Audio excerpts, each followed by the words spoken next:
Welcome, everyone. We're now getting ready with the VCT Pacific Weekly Recap. It's my first time here, just in case anyone's tuning in now for some reason after missing all the matches. My name is William Cho, of course, joined by my fellow desk mates over at the analyst desk. It's going to be Valdez and Quack. You guys have both done the weekly recap so far. Yeah, we have. Right? Yeah. Okay, so it's easy. if I make any mistakes, just guide me through this, all right? You're fine. You're fine. Yeah, you're doing great. Okay, thank you. Good That's job, the buddy. encouragement I needed. Good start. We'll give you a cookie afterwards. Okay, well, that's all I need. All right, now I feel good. All right, well, let's get into it. Of course, we already had Week 5 just finished. We still have 5 matches. We're still in that round robin stage here at VCT Pacific. So let's take a look at the results so far after 5 weeks of matches here between the 10 teams of VCT Pacific. So at the top of the board, to nobody's surprise, DRX still reigns supreme. Now, they were challenged by Gen G, finally dropping their first map. But afterwards, I mean, we were talking about this during the live show as well, but the middle of the pack, it's still hard to tell who's going to come out on top. Yeah, dude. I'm just doing all the math in my head again. Valdez, please take it. I'm like, well, I mean, the biggest thing definitely you have to look towards the middle, where we do have the 4 teams rather tied at 3 and 2. Paper X are on top because of their round differential. They have won more cleanly than the other teams. They also have an extra map compared to the rest of them. So definitely look towards those tiebreakers, especially as we do get closer to playoffs, because they will have a big part in determining who will make playoffs, who will get a chance to make it to Masters Tokyo, and just your seed as well in playoffs. Like every single one matters. You don't want to face off against, you know, one of the strongest teams in the league right at the start. So everybody's gunning for that top spot. I have a feeling that everyone in the middle next week will kind of break across their current tiebreakers, and they'll go into their own respective little spots. And of course, though, I mean, that's the thing that we see towards the bottom of the standings right now. Talon, they got their first win. We're super happy about that. How far down are we going here? Because there are multiple things to talk about. Yeah, I'm getting there. Okay, because we're like we were talking about on the desk today. You know, players are people. We want to respect and love all of them and support all of them. And we really love the fact that Talon got their first win. But that said, they are still 9th place, and they left DFM in the lurch. DFM is now. Yeah, they still haven't found that first win, right? And we were talking about kind of the potential chances. I mean, Global Esports and Talon with that one win on the board, the hope is still there to be able to try to secure a somewhat guaranteed spot if they're able to win the rest of all of their matches by avoiding any sort of tiebreaker. But again, it remains to be seen. And Valdez, you mentioned it, of course, in terms of if there is a tie, how does that work out? We kind of have a series of rules, but right now, because it's a 4-way tie, the head-to-head doesn't even things out. So we go to map differential, then round differential, which is why you see it ranked that way. But again, I mean, still, many more matches left. 4 matches left for every single team. So plenty of changes could still happen here on the board. Yeah, I mean, you even look at RRQ kind of like awkwardly in between the 4 tied teams and the rest of the story. So you don't really know, like, if they get a couple of wins, they could be up there with the rest of the tied teams, or, will Global Esports or Talent Esports be able to catch up to them? Obviously still waiting for DFM's first win. Gen G looking like a pretty solid number 2 at this point in time. That does remain to be seen. I mean, their schedule has been, I think, pretty easy overall. Like, it's pretty middling, so they do look very strong, but how strong are they really? I think we're going to find out more in the rest of the season. Yeah, we'll have to wait to see how the rest of the performance pans out. Now, talking about performances, here are the MVPs that were selected for each of the 5 matches this week. We started with Something with another great performance as he continues to stack more experience here in Pacific. Then we go down the road. I mean, Buzz, let's skip over that guy. We've seen him a lot in all sorts of different stages. Yeah, we've had enough of him. Yeah, but then Munchkin as well with some strong performances, bringing T1 another much-needed win. Yes, more interested in the following 3 players, right? Something, Buzz. All right, they've had their moment in the spotlight. Let's talk about Munchkin, because this guy was a big MVP. He was the IGL, and he's also the one kind of leading his team to a lot of these victories, honestly. Dubstep, I think he had a pretty damn good performance just up against DFM, because how many aces did we see from this guy into this week? And then, of course, we just had it this week. I mean, Jitboys. He was fun. Yeah, Jitboy was just very consistent. That was kind of like the consistency vote. Like, there were some other players that maybe were a little bit more clutch than him, but Jitboy's definitely deserved it for the 2 maps that they won over Zeta, even going into overtime, catching the top spot for both maps, so definitely a big one there. Munchkin was a very nice surprise. I think that kind of raises the stocks of T1 a bit because, you know, he was always pretty good as an IGL. He's a good player, but he wasn't really as good as he showed in that match. And, you know, remains to be seen just how far he can go. He did show a really high, but can he keep up with that high and bring it into some of the other matches? Because maybe it was just that one, but if he can do it again, then T1 are actually maybe top 2 or top 3. Ooh, okay, you're still holding on to that hope that T1's potential is going to be reached within this season of VCT Pacific? I think so. Oh, okay. He's got a point. He's got a point. Yeah, do you agree with that? I think so, because, I mean, you can't think about Valorant as like the, you know, this whole like power ranking kind of thing. That's just easier for us to analyze and predict things. We can sometimes. only say this week because we're not doing the tier list. I know, right? We do that every 2 weeks. So. Yeah, as long as we're not doing tier list today, okay. Because yeah, they did fall to Gen G, but that said, you know, they're gonna have different experiences, and just because they fell to Gen G doesn't mean that they are, you know, worse than Gen G. They could be better than some other teams. They could beat, I don't know, like Team Secret next week. Who knows? We're going to have to just wait and see. But this performance this week was pretty fun to watch. Yeah, well, we'll see if T1, they can continue to grow that. Now, I said it on the live show as well. I had a chance to talk to T1 Zeta. He goes in and tells me, you guys can really trust us and kind of predict us to win from here on out. So this is all on his word now if they can keep this up. But we'll wait to see until we get to the upcoming matches in the next weeks. Now, you mentioned it earlier, Quack. We had some aces again this week. We had some fun plays. And I know the entire crew throughout Week 5 selected a couple of our favorite top plays of Week 5. So let's take a look at our first one. This is a bit of a regular occurrence, a regular visit here from one of our players over on Global Esports. And it's going to be none other than Manyet.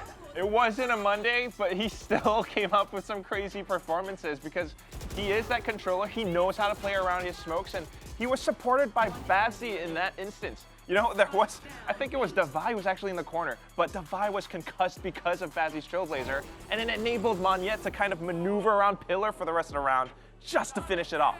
Yeah, I mean, you hear the nod again coming up. I mean, how many times is this from Manyet? Dude is a monster when it comes to split B. I mean, he, not only there, he's just like putting up some insane numbers this season. Remember, he was the first one, I think, to hit 40K. Or was it 30K? 39 kills. Oh, 39, kills. basically 40, so close. I mean, one off. And yeah, there were a lot of overtimes, but like whatever. He's pretty consistent, even though they did lose that one, of course. It doesn't really matter because the guy is consistently showing that he is a top performer. So as long as Global Esports have him, I mean, anything is possible, right? So yeah, very much looking forward to the rest of the season with him. Yeah, the growth of not just Manyet, but of course Global Esports, something to look forward to. Now our next highlight, I think this one, if you've been playing Valorant since the beginning, you're gonna love watching this one because I mean, he's always been the one to go to watch for these Jet highlights. Is he the OG Korean Jet? OG. He is, right? I mean, it's all of these clips that we keep seeing on social media, whether it's like TikTok or Twitter, YouTube short, whatchamacallit these days, the young kids, I can't keep up with them no more. Short form content, that's young the profession. whippersnappers. But yeah, it's these crazy, like, how do you do that? For me, it was actually the shorty kill that was most impressive. Funnily enough to say, because the shorty is like, okay, it's like a very short-range shotgun. You just click a button if you're close enough and you get the kill, right? But the op shots were pretty like standard. They were really good. Don't get me wrong. They were very clean. Yes. It was very clean. It was very like his positioning was perfect. The way he dashed out was very perfect. But like when he's like jumping in between two people, he flicks shorties and then dashes again with the redash. Like that was where I was like, okay, this is gonna be a highlight already. And then he gets the ace. And it's crazy because that was number 2. No spoilers, but there was a play somehow that was better than that one. Yeah, I mean, we had quite a few good ones. Now, this last one is not an ace, but I think it tops the charts here this week at Pacific simply because of the decision that comes with this, and also just everything lines up, right? The stars align for none other than Mako. And I know we talk about Mako a lot, but this was a crazy play. It's so insane how you have the mentality to even think of something like this. It's outrageous, honestly, because He allows his team to kind of just, hold the side on his own. He actually uses the From the Shadows, the ultimate, to get to the top of heaven. Nobody knew this. Nobody heard this. And from all this time, it almost looked impossible for DRX until Mako does this. He drops down, gets the spray transfer. And you see how instant and sequential that was? You realize how much you have to practice spray transferring, how much you have to master recall control in order to get such a crazy spray transfer. Yeah, I mean, because like the distance, it's more than 2 targets, it's 3 targets, and the fact that he's able to stop for each one and make sure he cleans up each kill it's incredible. It goes to show, again, I know we echo this every week on all parts of the broadcast, but it goes to show why Mako gets so much praise. He's the king of Pacific, honestly. I can't say anything else. He has the title right now for sure, and he has for a little bit. I think that even differing elevations, right? Like he's kind of got that slope as you go into long as well, and just the whole play, like you were saying, Quack, where it's like just the thought to even think of something like this is pretty insane. So. From just the setup into the mechanics, he's kind of got it all, and he gets yet another top 1 highlight of the week. And I'm pretty sure there's going to be more to come. Yeah, I think there's going to be more to come. I mean, he's always been part of the highlight packages, even since Challengers Korea. So it's no surprise that he's able to continue to put these numbers up. But it's better to just let it play out, right? And there's no other way to explain what happens. This is just the territory of what it takes to be one of, if not one of the top players of the entire world. And of course, it's a pleasure for us to get to see him here in VCT Pacific every week as DRX continues their matches. Now, that's it for our top plays of this week here at Week 5 of VCT Pacific. And we don't have any guests this week, but that means we get to have a little bit of our own fun. And I love that I get to host today on Weekly Recap, and I don't have to go through because we have a little VCT Pacific quiz show. Now, what's a little different than what we usually do on the analyst desk, because this is actually, I see the questions right now, and we've got some nice trivia just about VCT Pacific overall. Some fun facts. What do you mean? All right. Well, the first question will let you know what we mean. What do you mean by this? We'll go through this. No, I think it's going to be fun. Some of these you might know. Even if you don't, I think it will be nice to find out for the viewers as well. Teasing us about this all day, Val. You guys will see it. It's going to be multiple choice. Everyone who's watching, try to follow along and see if you can get the right answer. Let's start with question 1. Let's bring it up on screen. All right, this player's IGN is the name of his dog. Who is it? Talon Fox, Global Esports, Aaron, Zeta, Laz, TS, Jeremy, DRX, Can't be Jeremy. Buzz. I don't think it's Jeremy. Let's go. Yeah. Okay. Let's All get right, to Probably Jeremy. All right. eliminate. Yeah. I'm gonna say not Aaron or Fox either. Okay, so between I Laz feel and like Buzz. Fox could Fox be, though. could be it, but I think the spelling is kind of like, I don't know, Okay, kind of throws me off. So I think it's either Laz or Buzz. I'm gonna guess Buzz, personally. Ooh, okay, Quack, what about you? All right. I guess I'll go with. I don't want to say Laz because Laz sounds like that's like a name. A pet name? Not really. Oh, it just sounds like a name? I mean, just think Buzz about is it. just a word. Lazarus, Sound it maybe, off, right? you Sound it know? off. Like you come home, you call out your pet, your dog, and hey, Laz. I'm gonna go with Fox. Okay, that's a curveball. All right, well, let's find out. Which player named himself after his dog? Show us the answer. See? And it's See? Laz. I teed you up for it. I'm like, it's probably Buzz. I know, I'm like, right? I'll take Buzz. What? How do you? It's Fox. It's Laz. It's Laz. Yep. That's kind of a little Laz. All right, all so right. this is the type of trivia we're going to go through. That's kind of just our teaser on question 1. We've got 4 more questions, so let's fire through these, because some of these we want to kind of explain how this came to be for our viewers at home. Let's bring up question number 2 and find out a little bit more here. This player currently has 225 total kills in VCT Pacific, putting him in first place for the highest number of kills. Who is it? We've got Monyet, Jeremy, Texture, Depth, and King. All quite likely candidates. Yeah, this is actually difficult because I feel like it's multiple choice, but it could be. I have like 3 choices: Monyet, Texture, or King. Monyet, Texture, or King. Oh, really? Knocking Yeah. out Jeremy and Depp. All right, Quack, what do you think? Get your thoughts here while we count down. I'm just gonna lock in Monyet right off the bat. Monyet. This Is it is because how- of the Monyet. 39 kills? Probably.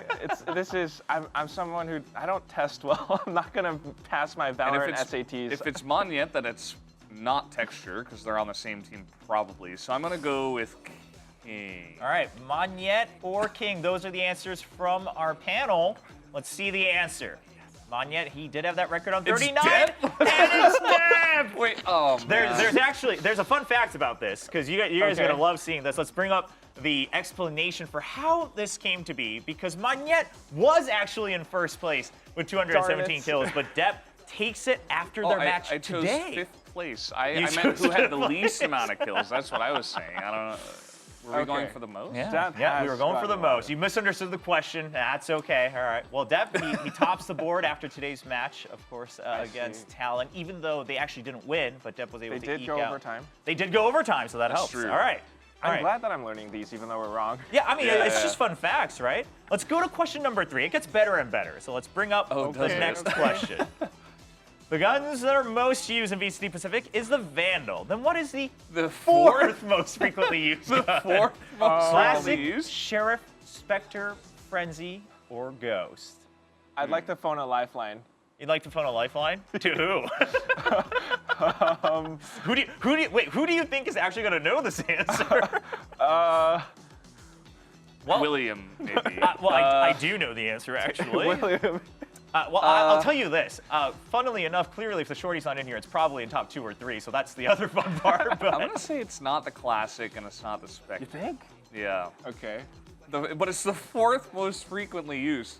Wait, just take a guess. I'm going to say the Frenzy. Well, okay. Because that's become more popular recently, even over the Ghost. True. I'm You gonna see go a lot Sheriff. of frenzies. I think Sheriff is a good guess as 'cause well. But we've it's seen a lot 4th of- most. Like, how are we supposed to That's guess? true. Sheriff? Yeah. Sheriff for final pick? Sheriff might be a little bit too high, but I'm just gonna go And there I'm anyway. Frenzy, so. Oh, you're Frenzy. All right. Yeah, Frenzy or Sheriff? Show us the answer. Oh, there you And go. it's There we the go. Sheriff. Hey, at least one of us got one of them right. This was a tough. Yeah. So This is far. a team effort. We're dividing. We'll put better than divide and 0. conquer. Yes. Yeah. But yeah, this is the thing. They were tied with the Spectre actually for first place with 672 buys. But with today's match, the force most frequently is going to be the Sheriff. So interesting to find out. Actually, if you look at the scoreboard, Shorty not up there. Of course, Vandal and Phantom, no surprise that it's first and second. And then the Classic, and then Sheriff, and then the Spectre getting pushed down to 5th place. So it just goes to show after the rifles, right, what kind of is the So I'm preferred. just way off. Yeah, Frenzy wasn't even up there. yeah, you're like King, Frenzy, they're I'm like like trying always the fifth. hardest to choose the most Team wrong effort. one so far. Like, That's at least why- I'm doing the best at one Yeah. thing. Well, yeah, you know what? Yeah, Got you're that right. going, You're number yeah. one in something. That's what matters. That's what counts, right? All right, let's go to question number It's a win. 4. Give Can't us the get next worse, one. right? We take those. Which one of the following pairs is a correct representation of the birth years of the youngest player and the oldest player in VCT Pacific? It's definitely 1990. That's what's his face? Wait, actually, Just played this is yesterday. winnable. Well, it has to be one of the Team Secret 1990, guys, right. right? Yeah. Why can I not remember? his I name? know that Forsaken's. I'm gonna go with 1990 and 2005. Number 4. Number 4. Yeah. All right. That's my guess. So let's assume Brendan's correct. Then it's between 1 and 4. Quack, do you So- agree with that? Yeah, I think so. I'm gonna have to go. I With look at the 1. birth dates a lot, actually. I'll just spread it across. One thing I'm unsure about is if there's actually someone 1988. I don't think so. You're number 4. I'm 1. 1 and oh, you guys are just split. from All right, Team yeah. Secret. All right. 4 and 1. Let's It's find a out team the effort. answer. We got this. We got this. Yeah. Hey, there we go. And it's 1990 and 2005. 1990. It pays to look at the From birth Team dates. Secret, who is that? And That's Jesse Vash. There you go. Jesse I Vash. kept thinking Saya played because they had like the Jet longer Boys. names. And then it's going to be Jit Boys, actually. Just got the MVP today for Talon's first win. 15-year Born age in gap. 2005. God, we're old. Yeah, the fact that I can very clearly remember what I was doing in 2005 shows that I'm Entered way high older. school. I was in school. Yeah, than Jit Boys is. Well, there you go. It's a Okay. 15-year age gap, so we actually have quite a bit of depth here in VCT Pacific among our players. Well, this is my favorite question, our last question. The finale of the weekly excited recap. now. Let's bring up question number 5. Pat of Talon Esports has played the most agents at 8 different agents in VCT Pacific so far. Which of the following colors does not exist in any of those 8 agent illustrations? This is one of those questions where you listen to the first not part and the yellow. second part has nothing to do with it. It's not yellow. I'm going into my. You gotta go through like every Sherlock. every agent that Mind he's played. Palace. Is pink? He has So it- he's played Astra, right? He has played Astra. So it's not yellow or purple. Is pink in the portrait though? I don't think so. We're picking what does not exist, by the way. Yeah. Just a reminder. All right. I Time's feel like ticking. it might be 3. 3, blue. Blue. There's a lot of There's blue. a lot of blue. in There's a lot of Valorant. blue. I know feel he like blue hasn't is done definitely Reyna not or 10 anything. seconds. It's red or pink. I'm cutting you guys. It's red or I'm cutting pink. you guys short. 10, 9, I'm gonna go with 7, All right, you pick. 6, I'm gonna 5, go 4. with red. Red. Okay. What about you, Yeah. Quack? Do you trust in Valdez to bring you guys home? Yeah, I'll trust him. I'm Okay. gonna go with Red. We're together. Oh, you're gonna go with pink. Oh, just to spread across. Oh, 'cause just he to said- spread. He said Yeah, red. yeah, He you said gotta be cover careful. all This bases. is team Okay. effort. All right. I'm a Which team player. color does not exist in any of the illustrations of the agents Pat has played so far in Pacific? The answer is. It's I red. actually can't believe you got this right because I was looking at it and I was like, no, red's totally in. But No, let's take a look no. at who he's played. Harbor, Sage, Gecko, Breach, Astra, Killjoy, KO, and Raze. So I What knew threw he me off played was Harbor. I would have thought red is in Razes, but it's I actually just all kinda- orange. There's no Yeah. red there. That's true. I knew yellow was Gecko, and I knew Astra had purple. Pink, I was unsure about because I red thought and someone Valorant? probably had pink. Yeah. Well, that's it for the was fun. VCT That was fun. Pacific quiz show. It was fun, right? Some We were, fun wrong, facts. we were wrong, but we learned a lot. Yeah, We learned got a better lot. at the end, right? Yeah, we all gained something from this quiz show. So that's it for the quiz show. Of course, we do have many more weeks and matches left here for VCT Pacific. Let's take a look at week 6 of the schedule for the matches coming up next week. We have boy. another 5 lined up. Now, I mean, all of these, I think there's big reasons to watch, but if you guys had to pick one match each for viewers to really kind of look forward to, Quack, let's start with you. What's your match of the I week? mean, we kind of just talked about it before we closed off the desk segment today. I think Talent versus Paper Rex will be pretty chaotic. Well, that's definitely your personal pretty favorite. That's just my personal thing. But you know, if we're gonna go a little bit more objective, I think I feel like maybe Global Gen G. Okay. You know, with SK Rossi Lightning Fast in, of course, I think Gen G, we know how strong they are. They're the first team to take a map off DRX. But at the same time, we know that they are not infallible. And Global has been showing a lot of growth and a lot more depth in their strategies and map picks at times, so it's going to be interesting. Yeah, I think Global's a really nice wild card. I think that's a great pick in terms of like just the objective pick. I understand where you're coming from the from the Monday match, of course. I think that Sunday as a whole is pretty cool because it's like team that looks almost unbeatable versus teams that are like the up and comers that are like in the bottom to middle of the pack. Like, can they overcome as like the dark horse? If they win, it's like a really cool story. Maybe they are on the come up as maybe one of these teams to look out for. I think that Zeta versus Team Secret might be the closest match. Okay. Like, if I have to choose agree. one that you're like, oh, this is going to be a fun one, maybe we Like a banger actually no matter do get what, 3 yeah. He's maps. onto And something. it could go either way. Like, Team Secret, yeah, they defeated DFM, but, like, where are they really? What I'm hearing And, from like, this Zeta, is every day is worth watching of VCT Pacific. all right? Yeah. No, but literally, I mean, Yeah. especially next week, always is. not just out of team power level, story every but day, the yeah. storylines are really starting to form here as we pass the halfway mark of VCT Pacific. Well, we'll be back next week with more Valorant Champions Tour Pacific 2023. See you then.